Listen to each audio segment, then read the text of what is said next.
மயிலாடுதுறை காவல் நிலைய எல்லைக்குள்பட்ட சித்தர்காடு பாரதி நகரில் குடியிருப்பு வளாகம் ஒன்றில் விபச்சார தொழில் நடைபெறுவதாக காவல்துறையினருக்கு ரகசிய தகவல் கிடைத்துள்ளது.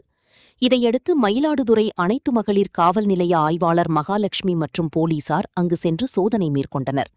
அந்த குடியிருப்பு வளாகத்தில் அமைந்துள்ள ஒரு வீட்டில் சோதனை செய்தபோது அங்கு தஞ்சாவூர் மாதாவராவ் நகரை சேர்ந்த ராதாகிருஷ்ணன் என்பவர் ஆயுர்வேத மசாஜ் சென்டர் நடத்தியதும் ஆயுர்வேத மசாஜ் பணிக்கு அமர்த்துவதாக கூறி 2 பெண்களை வேலைக்கு சேர்த்து அவர்களை பாலியல் தொழிலுக்கு உட்படுத்தியிருப்பதும் தெரியவந்தது.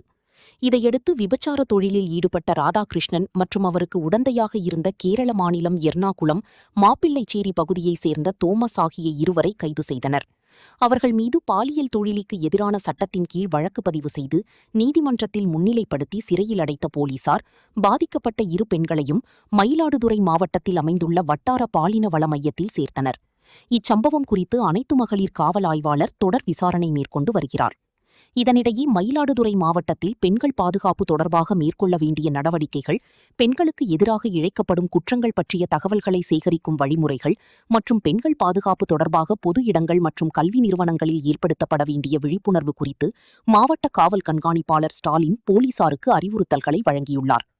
மேலும் மாவட்டம் முழுவதும் பெண்களுக்கு எதிரான குற்றங்களை தடுக்க தீவிர நடவடிக்கை மேற்கொள்ளப்பட்டு வருவதாகவும், பெண்களுக்கு எதிராக குற்றம் விளைவிப்போர் மீது சட்டப்பூர்வமாக கடும் நடவடிக்கை எடுக்கப்படும் எனவும் மாவட்ட காவல் கண்காணிப்பாளர் எச்சரிக்கை விடுத்துள்ளார். 2025ஆம் ஆண்டு முதல் இதுவரை பெண்கள் மற்றும் குழந்தைகளுக்கு எதிரான குற்றங்கள் தொடர்பாக பதிவு செய்யப்பட்ட வழக்குகளில் 15 வழக்குகள் தண்டனையில் முடிக்கப்பட்டுள்ளன. பெண்கள் மற்றும் குழந்தைகளுக்கு எதிரான குற்றங்களில் ஈடுபட்ட 5 பேர் மீது தடுப்பு காவல் சட்டத்தின் கீழ் நடவடிக்கை மேற்கொள்ளப்பட்டுள்ளது என மாவட்ட காவல்துறை தெரிவித்துள்ளது.